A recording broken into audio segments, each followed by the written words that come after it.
नमस्कार दोस्तों, स्वागत है आप सभी का हमारे YouTube channel we are tech solution पे। आज हम लोग एक बहुत ही इंपॉर्टेंट टॉपिक डिस्कस करने जा रहे हैं।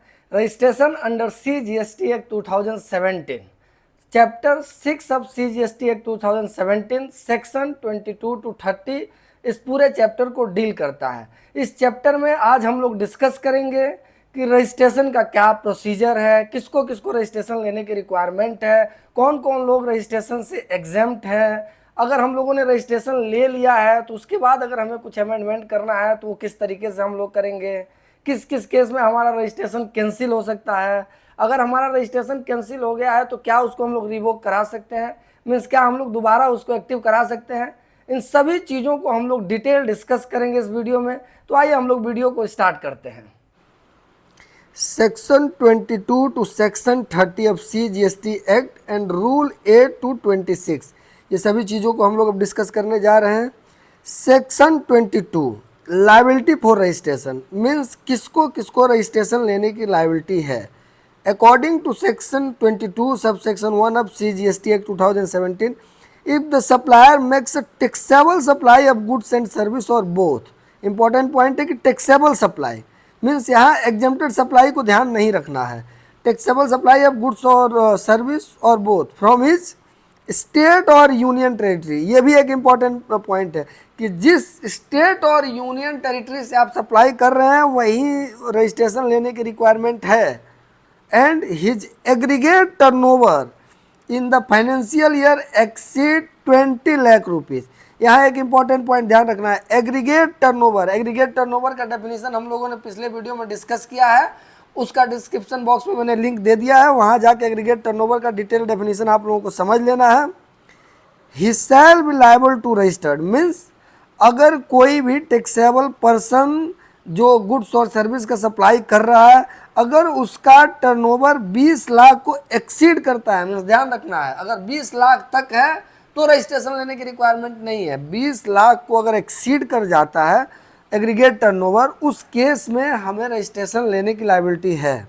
However if such person make a taxable supply from any special category state, कुछ स्पेशल कैटेगरी स्टेट डिफाइन किया गया है जिसको अभी आगे हम लोग देखेंगे कि कौन कौन से स्टेट स्पेशल कैटेगरी स्टेट में आते हैं, और वहाँ रजिस्ट्रेशन लेने की जो लिमिट है जो ऊपर 20 लाख थी वो स्पेशल कैटेगरी स्टेट में 10 लाख को अगर एक्सीड करती है एग्रीगेट टर्नओवर, तो उस केस में हमें रजिस्ट्रेशन लेने की रिक्वायरमेंट है। As per section 2 sub section 6 of CGST act, ये एग्रीगेट टर्नओवर का डेफिनेशन दे रहा है जिसको हमने अभी डिस्कस किया कि पिछले वीडियो में जो हम लोगों ने डिस्कस किया था एग्रीगेट टर्नओवर का एक ओवरव्यू यहाँ ले लेते हैं कि aggregate turnover means all taxable supply, इसके अलावा all exempted supply, export of goods और सर्विस और बोथ। और इसमें लेकिन हम लोगों को ध्यान रखना है कि रिवर्स चार्ज मैकेनिज्म में जो भी इनवर्ड सप्लाई है उसको इंक्लूड नहीं करेंगे, हम लोग टैक्स को भी इसमें इंक्लूड नहीं करेंगे। For the purpose of this section a person shall be considered as to be engage in exclusively supply of goods even if he is engage in supply of service provided by way of extending deposit loan advance. ये भी एक important point है जो ध्यान रखना है कि अगर किसी पर्सन के द्वारा गुड्स की सप्लाई हो रही है और इसके अलावा अगर उसको FD पे इंटरेस्ट आ रहा है या लोन एंड एडवांस पे इंटरेस्ट आ रहा है, तो केवल और केवल छोटा मोटा लोन और एडवांस पे इंटरेस्ट आने के कारण उसको गुड्स एंड सर्विस की सप्लाई नहीं कहेंगे। इस केस में उस व्यक्ति को एक्सक्लूसिवली गुड्स का सप्लायर ही कहेंगे। The government may, at the request of special category state and on the recommendation of GST Council, enhance the aggregate turnover referred from above 10 lakh to 20 lakh. The government के पास ये description है कि अगर special category state के द्वारा request किया जाता है और इस पर GST काउंसिल का मुहर लगता है तो जो 10 लाख का लिमिट है उसको 20 लाख भी किया जा सकता है। A supplier is not liable to obtain registration if his aggregate turnover consists of goods or service or both which are not taxable under GST। अभी इसके लिए हम लोग डिस्कस करेंगे सेक्शन 23 जिसमें बताया गया है कि किसको किसको GST में रजिस्ट्रेशन लेने से एग्जेम्पशन है, उसको भी हम लोग डिटेल में डिस्कस करेंगे। Every person being an input service distributor shall make a separate application for registration as such input service distributor. इसको भी हम लोग अभी डिटेल में डिस्कस करेंगे सेक्शन 24 में, जहां हम लोग कंपल्सरी रजिस्ट्रेशन के बारे में डिस्कस करेंगे। Aggregate turnover should include all supply whether made on his own account और ऑन बिहाफ ऑफ प्रिंसिपल। ये दोनों चीज ध्यान रखना है।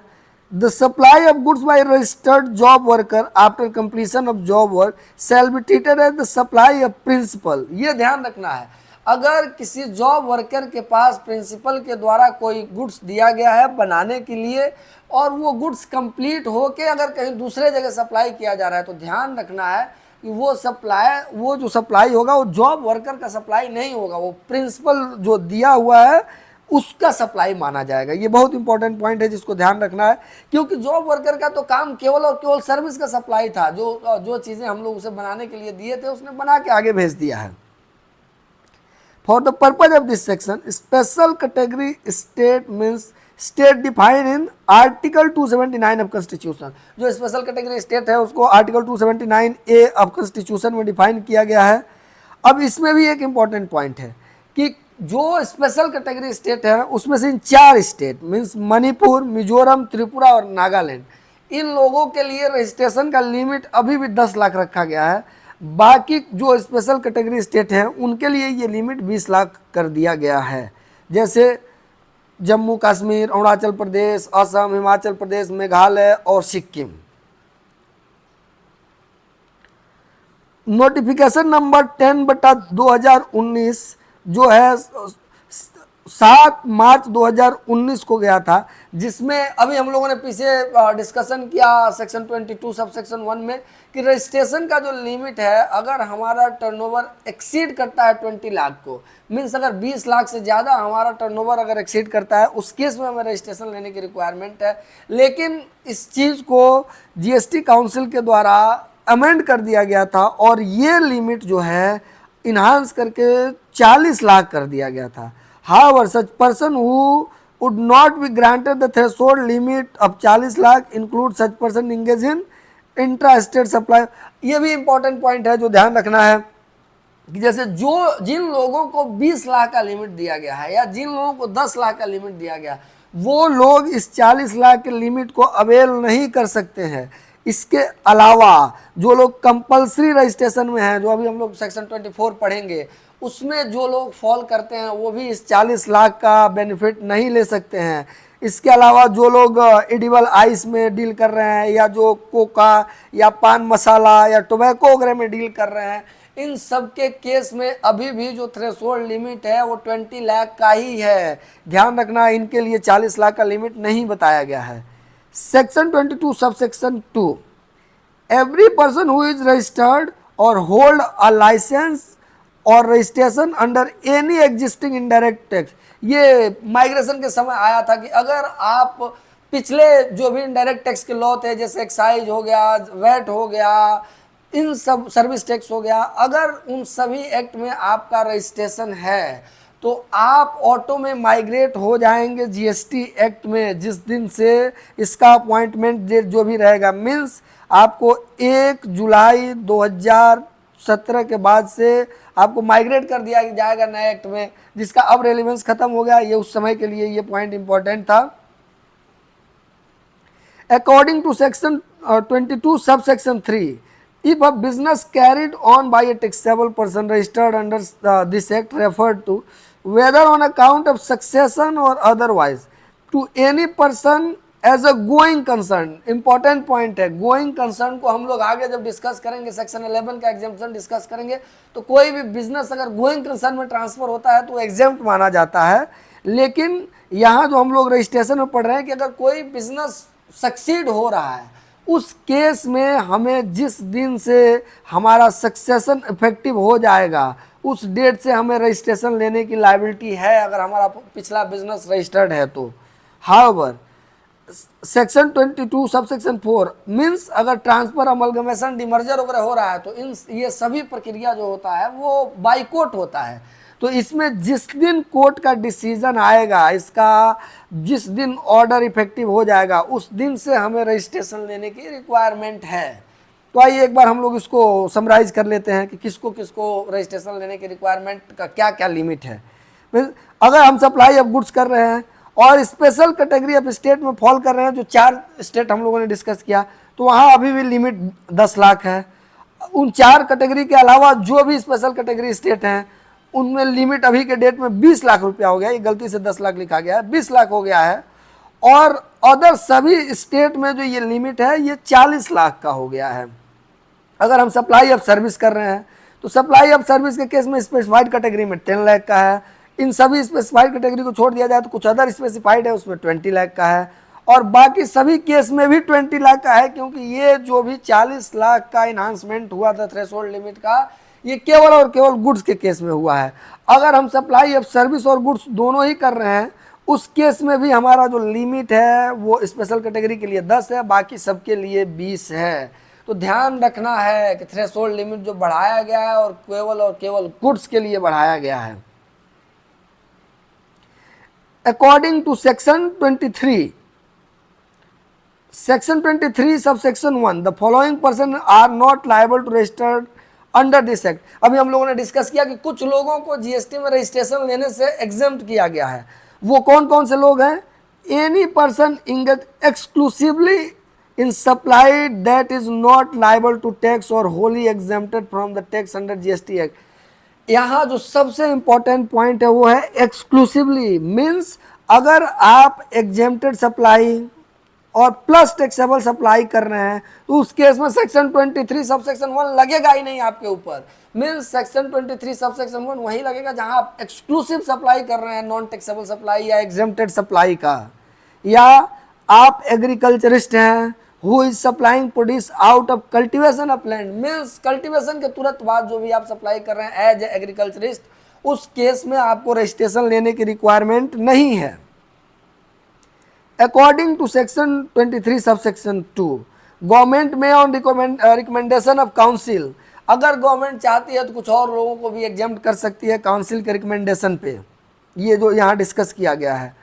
इसके अलावा इसमें जो हमारा नोटिफिकेशन एक आया था 19 जून 2017, the government has exempted such person who are only engaged in making supply of taxable goods wherein the total tax is payable by a recipient under reverse charge mechanism. Means ये important point है कि जैसे अगर आप कोई ऐसा supply कर रहे हैं, मीन्स अगर कोई एडवोकेट के सर्विस का सप्लाई है तो एडवोकेट के सर्विस के सप्लाई में जो भी सर्विस है वो रिवर्स चार्ज मैकेनिज्म में टैक्स है, तो इस केस में उस व्यक्ति को रजिस्ट्रेशन लेने की रिक्वायरमेंट नहीं है, ये एग्जम्पशन दे दिया गया है। जो सबसे इंपॉर्टेंट सेक्शन है वो है कंपल्सरी रजिस्ट्रेशन, सेक्शन 24 में कुछ लोगों को बताया गया है कि जिन लोगों के ऊपर नॉट विथस्टैंडिंग एनीथिंग, मीन्स ये ओवरराइडिंग प्रिंसिपल है कि भले से सेक्शन 22 सब सेक्शन 1 में इनका थ्रेशोल्ड लिमिट क्रॉस नहीं कर रहा है, मीन्स जो हम लोगों ने अभी डिस्कस किया 10 लाख 20 लाख और 40 लाख का लिमिट, अगर वो क्रॉस नहीं भी कर रहा है उसके बाद भी जो ये लोग जो स्पेसिफाई किए गए हैं सेक्शन 24 में उनको रजिस्ट्रेशन लेना मैंडेटरी है। तो आइए हम लोग एक एक करके देखते हैं ये कौन कौन लोग हैं। Person who are required to pay tax under reverse charge mechanism, अगर किसी को आरसीएम में टैक्स देना है तो उसको रजिस्ट्रेशन लेना मैंडेटरी है। A person who are required to pay tax under section 5 अब सब सेक्शन 9, ये भी जो ई कॉमर्स ऑपरेटर के केस में आरसीएम लगता है, इस केस में आपको रजिस्ट्रेशन लेना इंपॉर्टेंट है। इसके अलावा non resident taxable person making taxable supply, इनके केस में भी रजिस्ट्रेशन लेना मैंडेटरी है। इसके अलावा अगर कैजुअल टैक्सेबल पर्सन है उसको भी रजिस्ट्रेशन लेना जरूरी है। इसके अलावा a person making any inter state supply, inter state taxable supply, इसमें एक बाद में एक्सेप्शन भी आया था।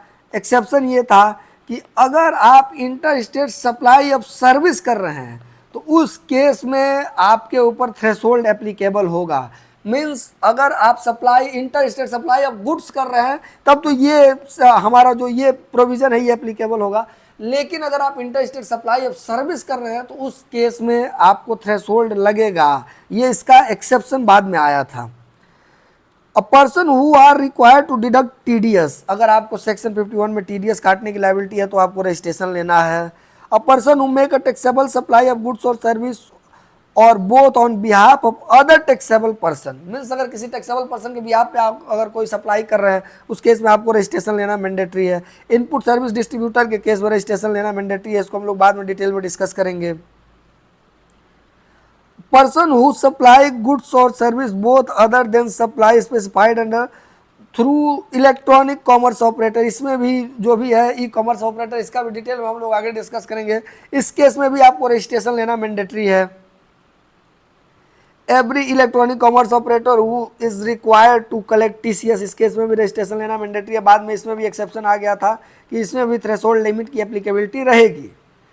Every person supplying online database access और रिट्रीवल सर्विस, इसको OIDR सर्विस कहा जाता है। इसका एक ओवरव्यू हम लोग ले लेते हैं, इसको डिटेल में हम लोग जब प्लेस ऑफ सप्लाई डिस्कस करेंगे तो वहाँ बताएंगे। लेकिन OIDR के सर्विस में क्या रहता है कि अगर इंडिया में दिया जा रहा है, अगर जो सर्विस प्रोवाइडर है अगर वो इंडिया में है तो उसके केस में तो नॉर्मल थ्रेशोल्ड का लिमिट लगेगा।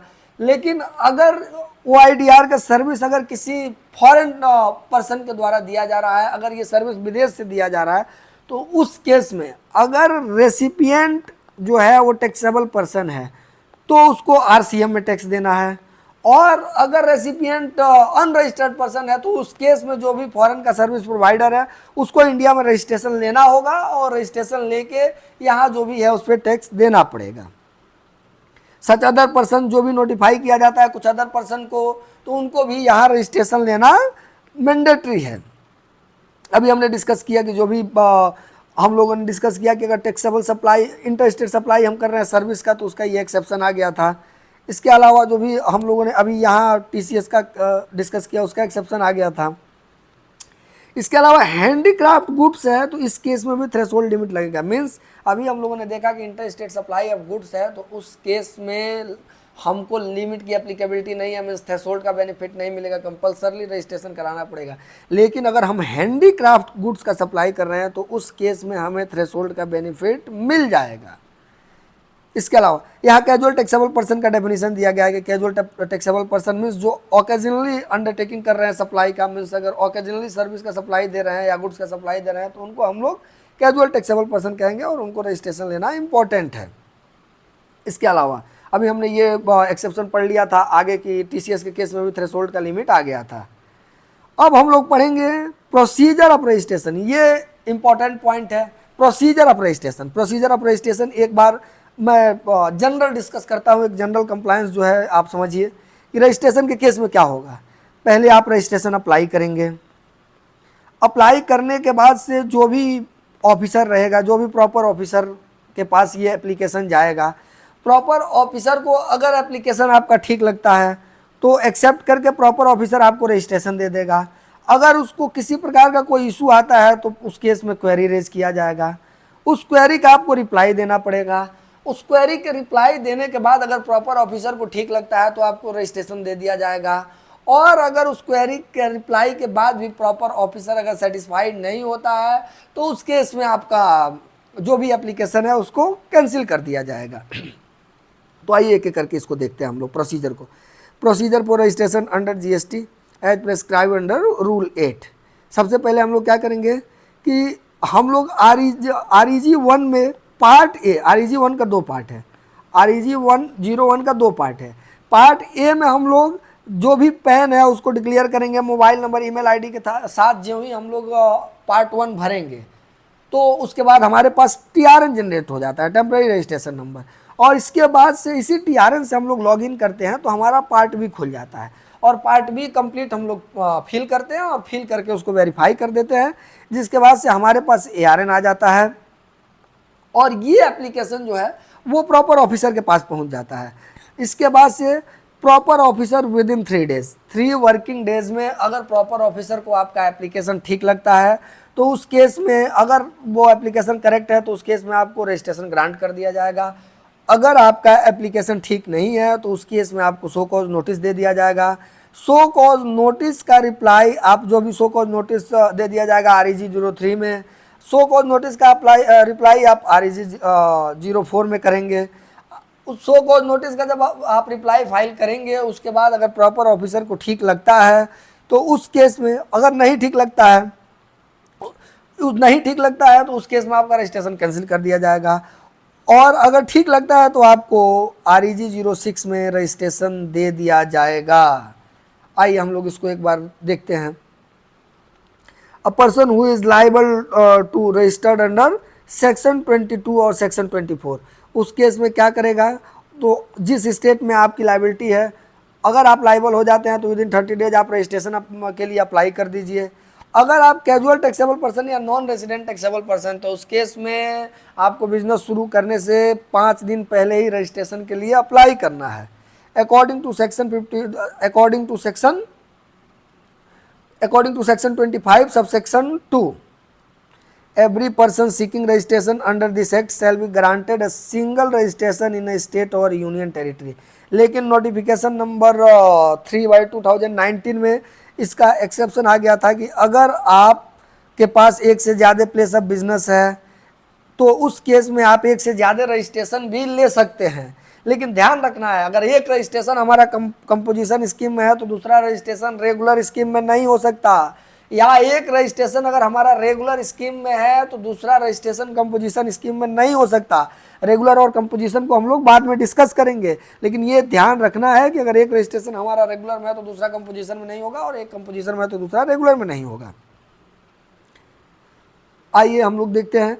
और ये भी इंपॉर्टेंट पॉइंट है कि अगर आप 2 रजिस्ट्रेशन ले लेते हैं सेम स्टेट में, या 3 रजिस्ट्रेशन ले लेते हैं, तो आप अपने ही सभी रजिस्ट्रेशन के लिए डीम्ड डिस्टिंक्ट माने जाएंगे, और जो भी सप्लाई दूसरे रजिस्ट्रेशन को करेंगे वो सप्लाई के मीनिंग में आ जाएगा।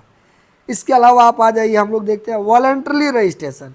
मीन्स अगर आपके ऊपर थ्रेशोल्ड का एप्लीकेबिलिटी नहीं है, मीन्स अगर आपका टर्नओवर थ्रेशोल्ड लिमिट को क्रॉस नहीं भी करता है, उसके बाद भी अगर आप रजिस्ट्रेशन ले लेते हैं, तो उस केस में सभी जो भी रूल रेगुलेशंस हैं रजिस्ट्रेशन का, वो एज इट इज आपके ऊपर एप्लीकेबल हो जाएंगे। आइए एक बार हम लोग समराइज कर लेते हैं कि जनरल केस में कौन सा रजिस्ट्रेशन, कौन सा फॉर्म हम लोगों को अप्लाई करना है, और स्पेसिफिक केस में। तो जो भी टैक्सेबल पर्सन है, या कंपोजिशन स्कीम में है, या वॉलंटरी रजिस्ट्रेशन लेते हैं, या कैजुअल टैक्सेबल पर्सन है, मीन्स जिनका थ्रेशोल्ड क्रॉस करता है, या जो वॉलंटरी ले रहे हैं, या जो कंपोजिशन में है, या जो कैजुअल टैक्सेबल पर्सन है, इन सब के केस में REG 01 फाइल होगा रजिस्ट्रेशन के लिए। लेकिन कुछ स्पेसिफिक प्रोसीजर भी है कि अगर आप नॉन टैक्सेबल पर्सन है तो इसके केस में अलग फॉर्म जाता है, अगर आप TDS के लिए हैं या TCS के लिए हैं तो इसके केस में अलग फॉर्म जाएगा, IODR के लिए है तो इस केस में अलग फॉर्म जाएगा। जो सभी फॉर्म को हम लोग अभी एक एक करके डिस्कस करेंगे। As per rule 10, if the applicant apply for registration within 30 days of becoming liable for registration, अगर जिस दिन आपकी लाइबिलिटी रजिस्ट्रेशन के लिए हो गई है उससे 30 दिन के अंदर आप अगर रजिस्ट्रेशन अप्लाई कर देते हैं, तो उस केस में जिस दिन आपकी लाइबिलिटी बनी थी उसी दिन से रजिस्ट्रेशन इफेक्टिव हो जाएगा। लेकिन अदर केस में जिस दिन आपको रजिस्ट्रेशन ग्रांट किया जाएगा उसके बाद से आपका रजिस्ट्रेशन एप्लीकेबल माना जाएगा। एज पर रूल 12, अगर हमको TDS डिडक्शन के लिए GST का रजिस्ट्रेशन लेना है तो उस केस में हमको REG 07 फाइल करना पड़ेगा। TCS के लिए लेना है तो TDS और TCS के लिए लेना है तो REG 07 फाइल करना पड़ेगा। हमको अगर नॉन टैक्सेबल सप्लाई के लिए लेना है तो उस केस में हमको REG 010 फाइल करना पड़ेगा। Rule 18 talk about display of registration certificate and GST on name board exhibited every his principal place of business and additional place. ये भी इंपॉर्टेंट पॉइंट है। बीच में हम लोगों ने देखा था कि अधिकारी इस चीज़ को बहुत एग्रेसिवली ले रहे थे, और हर जगह जहाँ जहाँ रजिस्टर्ड टैक्सेबल पर्सन है उनका साइट विजिट हो रहा था, और जिनके वहाँ बोर्ड एग्जिबिट नहीं हो रहा था, जिनके वहाँ बोर्ड पे GST नहीं दिख रहा था, उनको जनरल पेनाल्टी 25-25 हज़ार का लगाया जा रहा था। तो ये बहुत इंपॉर्टेंट पॉइंट है कि आपका जहाँ भी प्रिंसिपल प्लेस ऑफ बिजनेस है और एडिशनल प्लेस ऑफ बिजनेस है वहाँ आपका एक साइन बोर्ड होना चाहिए जिसपे आपका GST लिखा होना चाहिए। Registration procedure for casual taxable person and non resident taxable person, section 27, ये इंपॉर्टेंट सेक्शन है। अभी हम लोगों ने ऊपर डिस्कस किया था कि कैजुअल टैक्सेबल पर्सन और नॉन टैक्सेबल पर्सन को मैंडेटरी रजिस्ट्रेशन लेने की रिक्वायरमेंट है, तो इसका प्रोसीजर क्या है। तो जब भी ये बिजनेस शुरू करेंगे उससे 5 दिन पहले इनको REG 09 में अप्लाई कर देना है। बाकी सारी चीज़ें एज इट इज़ अप्लाई होंगी। मीन्स जो भी हम लोगों ने अभी पीछे डिस्कस किया कि इसके ऑफिसर एप्लीकेशन को रिव्यू करेगा, अगर करेक्ट पाया जाता है तो रजिस्ट्रेशन अप्रूव हो जाएगा, अगर किसी प्रकार का कोई क्वेरी रहता है तो सो कॉज नोटिस इशू किया जाएगा। तो ये सभी प्रक्रिया जो हम लोगों ने पीछे डिस्कस किया इन सब केस में भी एप्लीकेबल रहेगा। इसके अलावा ये भी इम्पोर्टेंट पॉइंट है कि इन सब केस में रजिस्ट्रेशन की वैलिडिटी 90 डेज की ही रहेगी। 90 डेज के बाद अगर आपको और काम करना है तो ये रजिस्ट्रेशन को एक्सटेंड कराना पड़ेगा REG 011 के थ्रू। ये बहुत इंपॉर्टेंट पॉइंट है जो भी हम लोगों ने डिस्कस किया। Suo moto registration shall be granted, ये भी इंपॉर्टेंट पॉइंट है कि अगर ऑफिसर के द्वारा, प्रॉपर ऑफिसर के द्वारा साइट विजिट किया जाता है या किसी टैक्सेबल पर्सन का बिजनेस प्लेस विजिट किया जाता है और पता चलता है प्रॉपर ऑफिसर को कि इस व्यक्ति को रजिस्ट्रेशन लेना चाहिए था और इसने रजिस्ट्रेशन नहीं लिया है, तो प्रॉपर ऑफिसर इमीडिएट रजिस्ट्रेशन दे सकता है और उसके बाद से उस व्यक्ति के द्वारा सारा एप्लीकेशन प्रॉपर फाइल किया जाएगा और प्रॉपर फाइल करने के बाद से रजिस्ट्रेशन को प्रॉपरली अप्रूव किया जाएगा। ये इंपॉर्टेंट पॉइंट ध्यान रखना है। The following person shall be submitted an application electronically in form REG 13। ये भी इंपॉर्टेंट पॉइंट है कि कुछ इवन के जो भी रिप्रेजेंटेटिव लोग होंगे वो लोग REG 13 के द्वारा एप्लीकेशन अप्लाई करेंगे और उनको यूनिक आइडेंटिफिकेशन नंबर दिया जाएगा। मीन्स ध्यान रखना है, इनको GSTN नहीं मिलेगा, इनको यूनिक आइडेंटिफिकेशन नंबर मिलता है। अब दो सेक्शन जो बहुत इंपॉर्टेंट सेक्शन है, जिसको हम लोग 3 सेक्शन जो बहुत इंपॉर्टेंट सेक्शन है, सेक्शन 28, सेक्शन 29 और सेक्शन 30, इसको हम लोग ध्यान से डिस्कस करेंगे। Section 28 amendment of registration.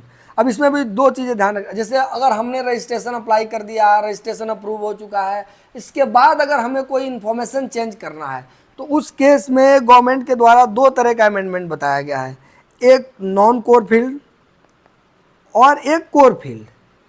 अगर आप कोर फील्ड में अमेंडमेंट करना चाहते हैं तो उस केस में आपको कोर फील्ड में अमेंडमेंट करना होगा REG 14 के थ्रू और 15 डेज के अंदर अंदर अगर जो भी प्रॉपर ऑफिसर है वो आपके एप्लीकेशन को रिव्यू करके और कोर फील्ड को अप्रूव करेगा। लेकिन नॉन कोर फील्ड के केस में ऐसा नहीं है। नॉन कोर फील्ड के केस में अगर आप अप्लाई कर देंगे तो सिस्टम से ऑटो वो एप्लीकेशन जो है वो अप्रूव हो जाता है। कैंसिलेशन ऑफ रजिस्ट्रेशन सेक्शन 29, ये इंपॉर्टेंट है। ये आपका रजिस्ट्रेशन किस किस केस में कैंसिल हो सकता है, तो 2 तरह का केस है। एक ऑफिसर खुद चाहे तो कैंसिल कर सकता है, मीन सुओ मोटो कैंसिल हो सकता है। दूसरा केस है अगर टैक्सपेयर के एप्लीकेशन पे कैंसिल होता है। तो ध्यान रखना है अगर ऑफिसर के द्वारा किस किस केस में सुओ मोटो कैंसिल होगा और किस किस केस में एप्लीकेंट के द्वारा कैंसिल होगा। तो आइए हम लोग इसको डिस्कस करते हैं। अगर हमारा बिजनेस डिसकंटिन्यू हो गया या हमारा बिजनेस सक्सीड हो गया, transfer fully for any reason including death of proprietor, या अमलगमेट हो गया, या डिमर्जर हो गया, या डिस्पोजल ऑफ बिजनेस हो गया, या कॉन्स्टिट्यूशन चेंज हो गया, तो इन सभी केस में हमारा रजिस्ट्रेशन कैंसिल कराया जा सकता है एप्लीकेंट के द्वारा एप्लीकेशन देके। या जो हमारा बिजनेस था वो थ्रेशोल्ड लिमिट से नीचे आ गया है तो उस केस में भी हम अपना रजिस्ट्रेशन कैंसिल करा सकते हैं।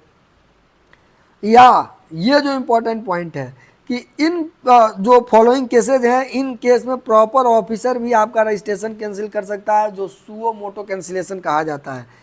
Contravention of rule 20E means अगर जो भी आपका conduct of business from a place which is not his place of business as declared invoice, issue of invoice in contravention of rule and provision, violation of section 71 that is adoption of anti proprietary measure and violation of rule 10। अगर इन सभी rule का अगर violation आप कर रहे हैं तो उस केस में भी आपका रजिस्ट्रेशन प्रॉपर ऑफिसर कैंसिल कर सकता है।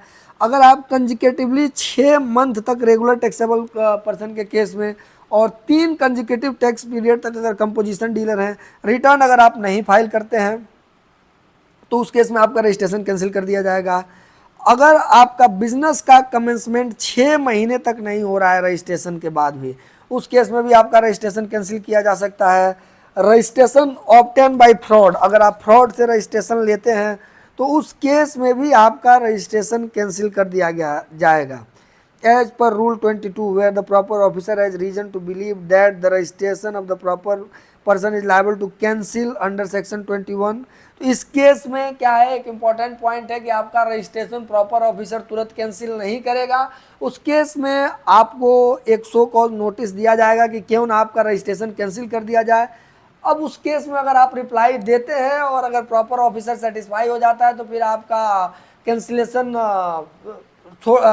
रद्द कर दिया जाएगा। लेकिन अगर प्रॉपर ऑफिसर सेटिस्फाई नहीं है तो आपका रजिस्ट्रेशन कैंसिल हो जाएगा। अगर आपका रजिस्ट्रेशन कैंसिल हो जाता है तो उसके बाद आप क्या कर सकते हैं, तो कुछ पर्टिकुलर केस बताया गया है जिस केस में आपका रजिस्ट्रेशन रिवोक हो सकता है।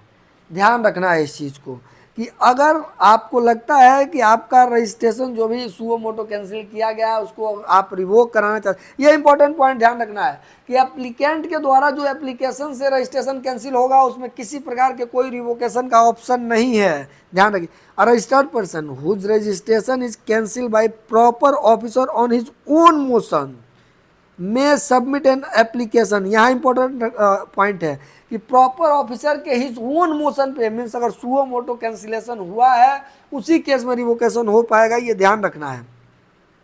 में submit an application for revocation of cancellation of registration in form REG 24। आपको REG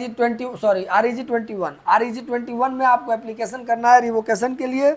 अगर प्रॉपर ऑफिसर को लगता है कि आपका रजिस्ट्रेशन जो भी आप रीजन टू बिलीव दे रहे हैं, जो भी ग्राउंड दे रहे हैं, उस ग्राउंड के बेस पे अगर प्रॉपर ऑफिसर को लगता है कि आपका रजिस्ट्रेशन जो कैंसिलेशन है रिवोक कर देना चाहिए तो उस केस में आपका कैंसिलेशन रिवोक कर दिया जाएगा।